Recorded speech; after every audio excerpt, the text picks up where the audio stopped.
Hi, it's Vex, and today we want to talk about that commander. That's right, Breena the Demagogue from Commander 2021, released same time as Strixhaven, is a Strixhaven character, Owl, I guess so.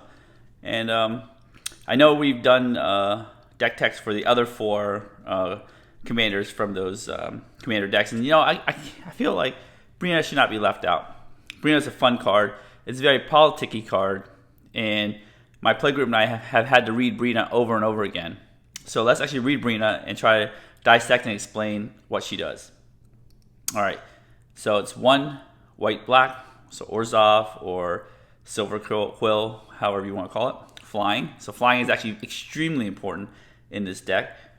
Let's go a little closer here. Whenever a player attacks one of your opponents, that's right, any player, you or another player attacks one of your opponents, if that opponent has more life than another of your opponents, that attacking player draws a card. Okay, hold on, pause there. So basically, for instance, let's say I attack somebody, right?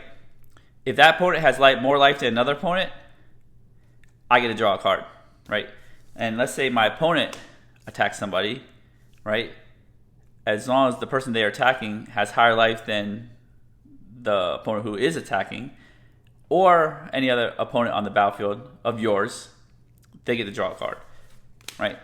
So as long as they're attacking somebody with not the lowest life total of the 3 players that are not you, then you get to draw a card. I know, it's very confusing, but you'll get the hang of it quickly. All right, so that player gets to draw a card, the player doing the attacking. And then you, as in the person who owns Breena or controls Breena, put 2+1/+1 counters on a creature you control, and you can put it on Breena. So combat damage does come into play. That's why I say flying is very important. So Breena is kind of one of those politicky cards that say, don't attack me, because if you attack me, you don't get value off my commander's trigger. If you attack somebody else, you're going to get value. You're going to get that card. So we're essentially trying to have people attack not you, so they can tempt them with some value. And you are giving them value, but you're giving them value and you value because you get the +1/+1 counters. If you're the one doing the attacking, you get to draw the card and the +1/+1 counter. So this is where you try to navigate the politics and say, hey, if you attack them, you get a card. I'll get the counters, but you get a card. Cards are worth more than counters. Things like that. Don't forget your little tokens. Have your little Inkling tokens. So there's a bunch of them in that deck. And these Inklings are from Strixhaven. So right here, a bunch of tokens. They have this cardboard thicker Breena, just for funsies. Speaking about politics here, we'll go over the first section of cards here, which I call the Please Don't Attack Me cards. So essentially, Breena kind of wants your opponents not to attack you, wants you to attack somebody else so they can get value. But we want to strike that home by really, really motivating our opponents to attack somebody else. The idea of this deck is to kind of play politics. You attack somebody else, accumulate value slowly with counters, possibly put lots of counters on Breena, possibly doing a lot of commander damage. And we just want to persuade our opponents to attack other people and then come in for the final strike. So these are cards that help persuade your opponents to not attack you by doing some taxing, right? Angel of Tithes does taxing. As long as it's untapped, creatures can't attack you or planeswalkers you control unless they pay 1. So do a little taxing effect there. We got Bard, Store or Argive. I can't even pronounce this card. What's important is you have pay 1 tax, right? So you have multiple of these. You got pay 2 is almost like a build your own ghostly prison. Now these creatures can receive the +1/+1 counters for Breena. So that's what's really cool about it here. Angel of Tithes does have a blocking tax if you do attack with it too, which is really cool. We have Windborn Muse, the ghostly prison on a stick. Does have flying. Again, flying and evasion are very important in this deck because of +1/+1 counters from Breena. Seaborn Muse, so that's another +2 tax. We have our ghostly prison itself right there, +2 tax. We have Sphere of Safety, +X tax, number of enchantments. It counts itself, so it starts off at 1, then goes up. So essentially, we just don't want our opponents to attack us. Usually in games of Commander, the beginning game, the mid game, and sometimes even the late game, people are really clamped on mana because they're trying to do too many things. Wizards is constantly printing out cards that say draw a card, so they always want to do things. And also, our Commander says draw a card too to our opponents. So they're really clamped on mana sometimes, and doing this makes them want to attack somebody else, and you get value from attack from Breena. Other ways other than taxing is we have Bloodthirsty Blade, and essentially you can attach this to your opponent's creatures and goad them so they attack somebody else. They're forced to attack somebody else, not you. Just sweet. Or you give them huge reasons not to attack you because Teysa, vigilance, protection from creatures, so this creature can block any creature. And then whenever a creature deals combat damage to you, destroy that creature. Create a 1/1 white-black spirit creature token with flying. So essentially, Teysa says if you attack me, your creature's dying. So another way to dissuade our opponents from attacking you. We have combat calligrapher, flying. Again, flying is important. There's a lot of flying in the Silver Quill deck, which is really cool. Inklings can't attack you or planeswalkers you control. This is a brand new card from Silver Quill in the precon. Whenever a player attacks one of your opponents, so attack somebody else, they gain value, right? That attacking player creates a tap 2/1 white and black Inkling creature token with flying that's attacking that opponent. So free value. It's hard to players like that's why this deck is a little politicky or mind gamesy. It's like you're saying, hey, you attack somebody else, you get free value right here. You get extra additional 2/1 that gets to attack them, and it's flying, free value. Then you have Cunning Rhetoric. This is a new card too. Whenever an opponent attacks you or one or more planeswalkers you control, exile top card of that player's library. So essentially, actually let's finish reading. You may play that card as long as it remains exiled.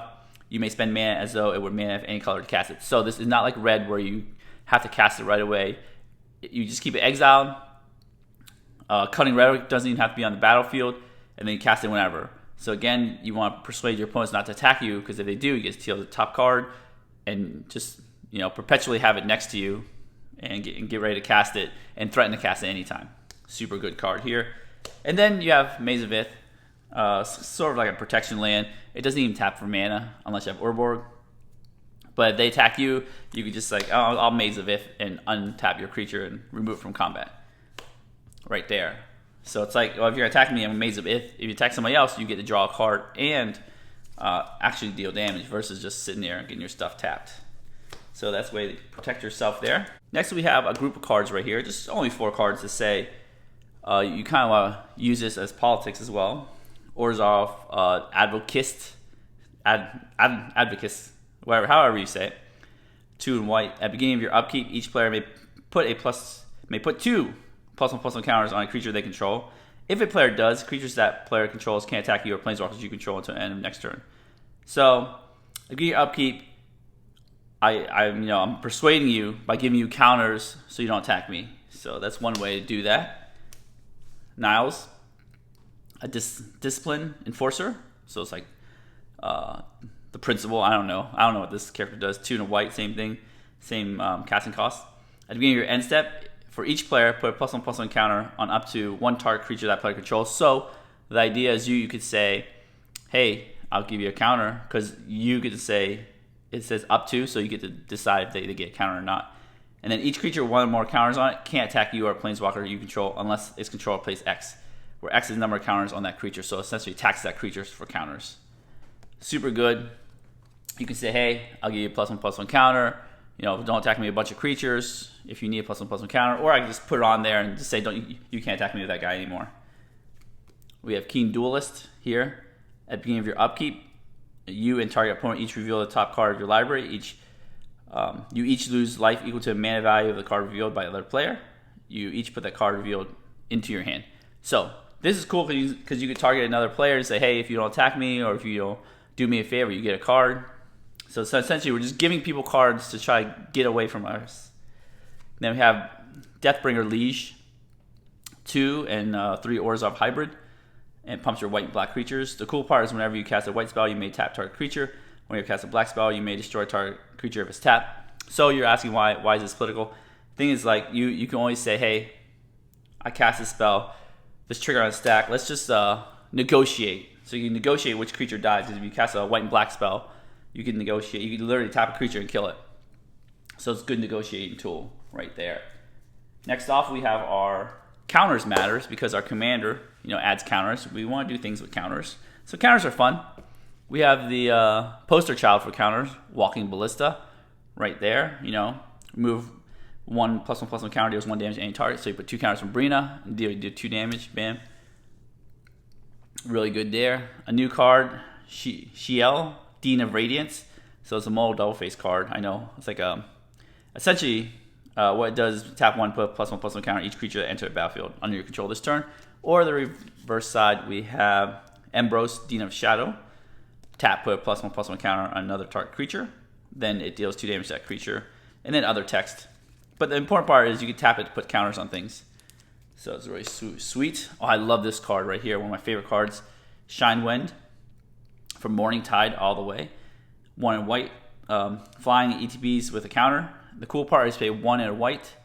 Remove a +1/+1 counter from it. Destroy target enchantment. So if you keep adding counters from it, because it starts with 0/0, so it's a 1/1. You add 2 counters from Breena, it's 3/3. You can destroy up to 3 enchantments and keep adding counters from Breena. Destroy more enchantments. Super good. Another new card, Feign the Broker. This is like reminds me of Retrofit or Foundry on a creature. You can sack a creature, put counters on, remove counters, make a treasure, sack an artifact, make an inkling, untap it. So you can do all the things, but the cool part is you can sack a creature, put counters. Actually, the cool part is everything. It does all the things. Blood Tracker. Oh, I love this card too. Actually, I love all the new cards. They're really fun. 3 in a black. Flying. Again, flying is important. That evasion with those counters. Pay 2 life, put a +1/+1 counter on Blood Tracker. So essentially, if people aren't attacking you, you can gain a bunch of life. You can just pay 1 black, pay 2 life, add some counters. And then when it leaves the battlefield, not even die, just leaves the battlefield. You gotta remember that. So even if it gets exiled, draw a card for each +1/+1 counter on it. So super, super good. Felisa. Fang of Silverquill. God, these names. 2 white, black. Flying. Again, flying. She doesn't look like she's flying, but she does have flying. Mentor. So the cool part about here is when a non-token creature you control dies, if it had counters on it, create X, tap 2 1 white, black inkling token creatures with flying. With X number of counters it has. So you pump it with counters, even if it dies, it creates some inklings. Super fun here. Together Forever, white, white. When it ETBs, support 2, put a +1/+1 counter on each of up to 2 target creatures. That's good. It just adds counters. It's an enchantment for Sphere of Safety, but it also has one generic. Choose target creature with a counter on it. When that creature dies its turn, return the card to its owner's hand. So you could do a combo with Shine Wind, Together Forever. You could just say pay 1 and then pay 1 colorless, destroy an enchantment. It dies. It comes back. Comes back to your hand. Then you can cast it again. I know it's a very expensive way to destroy enchantments, but it's a little combo. It's pretty neat. Of course, we're playing Orzhov. We gotta do a little taxing, right? That's just not what we do. Cabal, Console of Allocation. When our opponent casts a spell, non-creature spell, drain for 2. So we gotta do a little drain and gain. Bloodchief's Ascension. Right there, when it has enough counters, things go to the graveyard. Drain for 2. Blind Obedience. Gotta keep those creatures from not attacking you. Keep them ETB tapped. Extort. Do some draining. Love it. And Debt to the Deathless. Deathless. Right there, each opponent loses 2 times X life. You gain life equal to a life lost this way. Insane Drain, gain. Boom. Sometimes this is your finisher.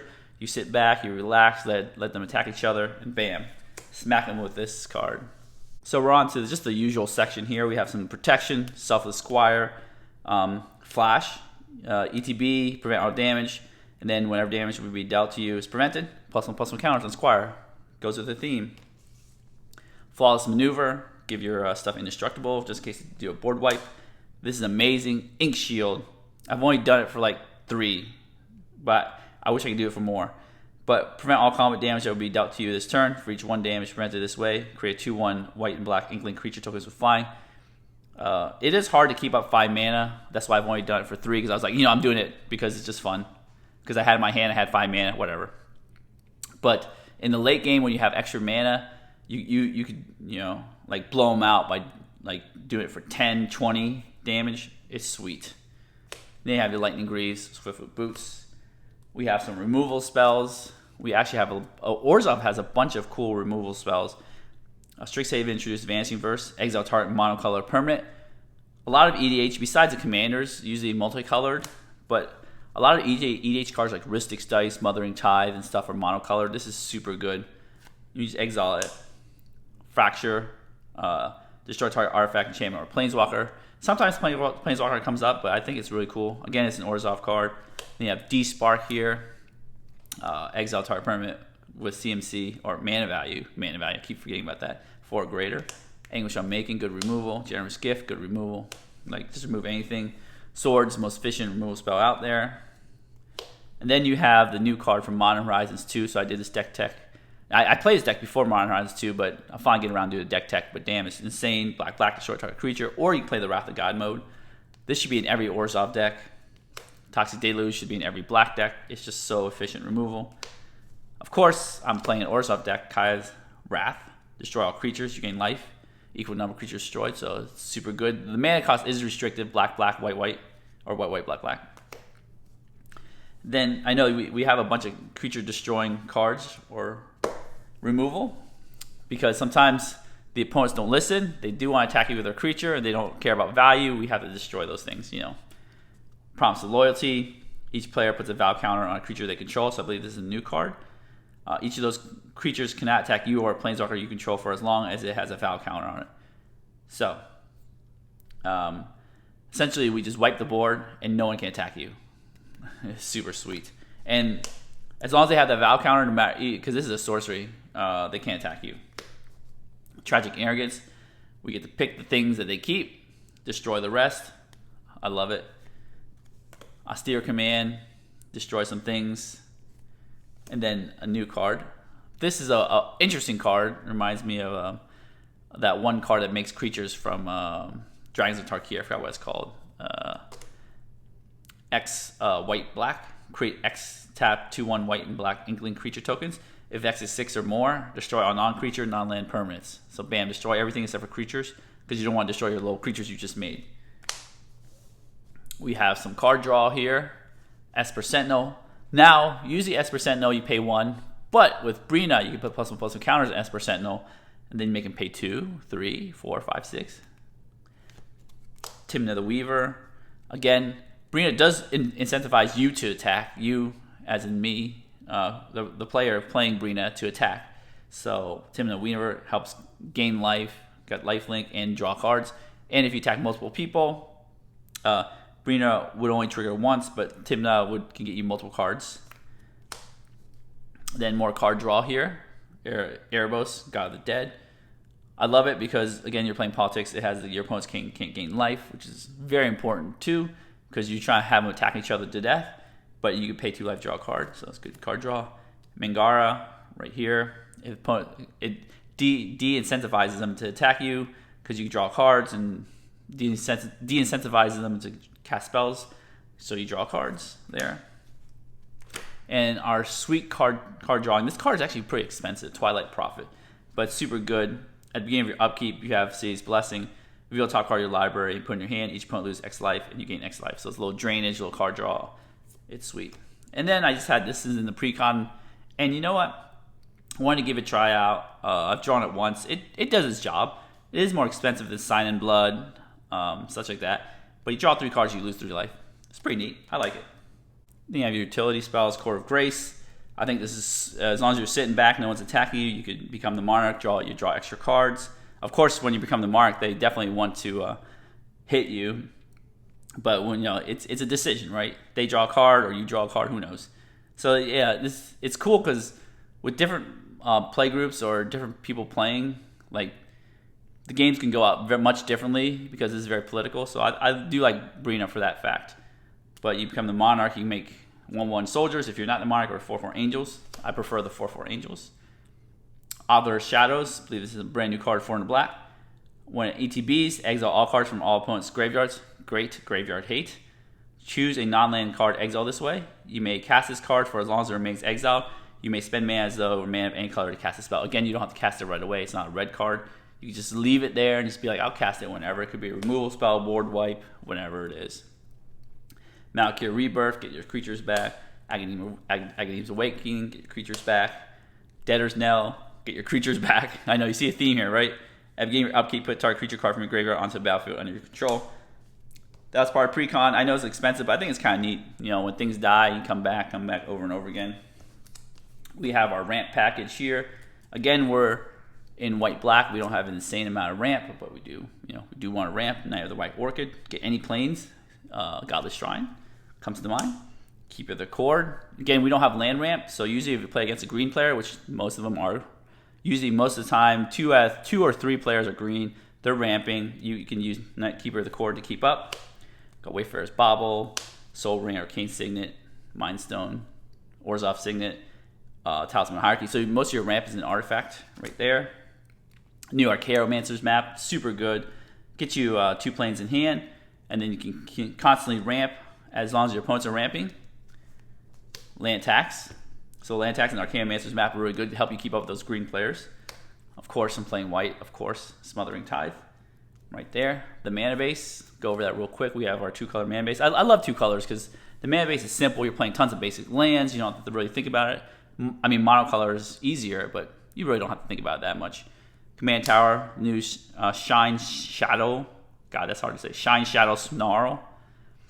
Godless Shrine. But now we have Snowflake, the Snowfield Sinkhole, Plain Swamp, and Plain Swamp. So now we have 2 planes to fetch with Knight of the White Orchid that produce both colors. Fetchland Marsh Flats can fetch both these. I really, really like these Kaldheim Snow lands. They just make things so much easier. Other dual lands, Silent Clearing can sack. Demagogue, have this in every black deck, of course. Graveyard Hate, Castle Lochthwain, Orborg, Scavenger Ground, Graveyard. I'm going Graveyard Hate all the way. Like 3 Graveyard Hate cards should be the minimum, but minimum 1, 3 is preferable. Tyrite Sanctum. So this is a cool card here, which I haven't talked about a lot, but 2 tap, target legendary creature becomes a god in addition to its other types.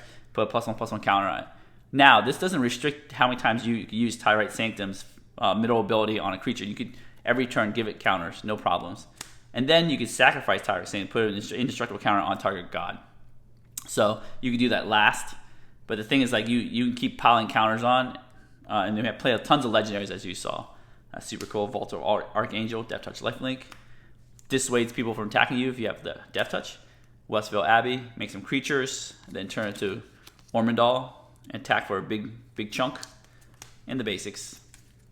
All right, so that's our Breena deck. If you enjoy this deck tech, give the video a thumbs up, smash subscribe, and hit the notification bell to be alerted for new videos. I'm going to shuffle this deck up real quick for some gold fishing, and we'll be right back. All right, we are back. Check this out. This is my the sun from my window right there. These guys are just it's pretty cool. Anyways, let's start. Turn 1 right here. 1, 2, 3, 4, 5, 6, 7. Boom. Let's see what we get. Archangel Tithe, triple white, hard to cast. Esper Sentinel, okay. This is, sometimes I wonder if this is the better turn 1 in this deck than Soul Ring. Together Forever, look at that combo. Play this, play Together Forever. Support right here, +1/+1 counter. Tax him by 2. Timna, look at that curve. 1, 2, 3, 4. We got 3 lands, so we can't play this one yet. But remember, Breena costs 3 too, so if we could play a creature out early and attack once, it'd be worthwhile. All right, turn 1, let's go. Turn 1. Oh, we forgot to draw first. Shili, I can't pronounce it. Dean of Radiance. I'll call it the Dean of Radiance. Turn 1. Oh, look at options for turn 2 now. Bam. But of course, we're going to play Esper Sentinel. And if we're the first person in turn order, somebody plays a Soul Ring or Wayfarer's Bauble, we get to draw a card. Sweet. Let's say hypothetically, people are playing it safe. They do 2 mana ramp, not 1 mana ramp. Pass turn 2. Right here. Draw a card. Okay, now we have our 4th land, but not a 4th white mana for Archangel of Tithe, so that kind of sucks. Right there. Play our Swamp. So we could play this Together Forever. Now, you could put a +1/+1 counter up to 2 target creatures, so we'll lose a +1/+1 counter if we play this now. So if we could save this, because no one really realistically can pay for Esper Sentinel in the first couple turns. Or we could play Dean of Radiance, Flying Vigilance, and then tap, put a +1/+1 counter on each creature that enters the battlefield under your control this turn. Or we could save it for the other Dean of Shadows, Embrose, put +1/+1 counter on that creature. And then, forgot to read the other ability, but I guess it is important. When a creature you control with a +1/+1 counter on it dies, draw a card. So low value there. We could play this on turn 4 instead of Archangel Tithes, right here. I think we don't want to lose value. I think we want more creatures so we can attack. If we decide to play Timna on turn 3 instead of Shane, instead of Breena. So we'll just do this. We'll play more creatures here. Because on turn 3, if we play a creature, then we could tap this to put a +1/+1 counter on it. So it's pretty neat. Okay, pass tail. Hopefully, one person plays Farseeker wherever. We draw a card from Esper Sentinel. Walking Ballista, sweet. And then we draw a card for turn 3. So again, this deck is not like combo-rific. It's just a grindy political deck. Take it nice and low and slow. All right, draw our land. So now we have our 4th white mana, 3rd white mana for our Angel of Tide we want. Let's see, do here. So we have options. We got Tymna the Weaver. Right, we could actually cast Tymna the Weaver, attack 2 players if we want to, draw 2 cards. But let's say we don't. Let's say we just attack Breena. We cast Breena right here, and we're like, let's just tap this. Put a +1/+1 counter on Breena. Right there, because it just entered the battlefield this turn. We'll just attack Esper Sentinels for the person who played Farseek. Attack. Now Breena will trigger. We can put 2 +1/+1 counters on a creature you control. Remember to attack an opponent that has higher life total than another opponent. Right there. So 2 +1/+1 counters on a creature I control. Definitely Esper Sentinel, because attack now becomes 3. And then I get to draw a card from Breena or Borg. Okay, that's sweet. More lands. So this is your turn 3. Looks sweet. You play a 1-drop, 2-drop, 3-drop. This is the ideal start. Of course, you never always get Esper Sentinel all the time. You can always try and mulligan to it, but this is sweet. All right, turn 4. Right there. Let's see what we get. Felisa, Fang of Silverquill. So now we'll just play our Orborg. Right there. We got options here. We could play these 2. Walking Ballista for 1. Together Forever. Now remember, if you read Breena, it's an attack trigger, right? So when a player attacks one of your opponents, it's not deal combat damage, it's just an attack trigger. So you can always play Walking Ballista for 1 with 2 mana, so X equals 1. Attack into like a 2/2, put 2 counters on Walking Ballista, remove those 2 counters, kill that 2/2. So you do things like that. You play Together Forever right here. So you can do a lot of cool things here. So what we could do is, we can't play 2 creatures at once, right? But we want to make use of our mana, and then we want to start a taxing effect, keep people away. Well, we can't because we didn't play the right land, so that's okay. Fleece is cool. Non-creature you control dies, so nothing's died. So I think double spelling is a good idea here. We'll just play Together Forever, right? We will support Esper Sentinel because we love putting counters on Esper Sentinel. I think we want to put more counters on Breena right there. And then we'll play Walking Ballista right there. Now I know Together Forever has a ability, choose target creature with a counter on it. When that creature dies its turn, return that card to its owner's hand. You can actually work it with a Walking Ballista pretty well too.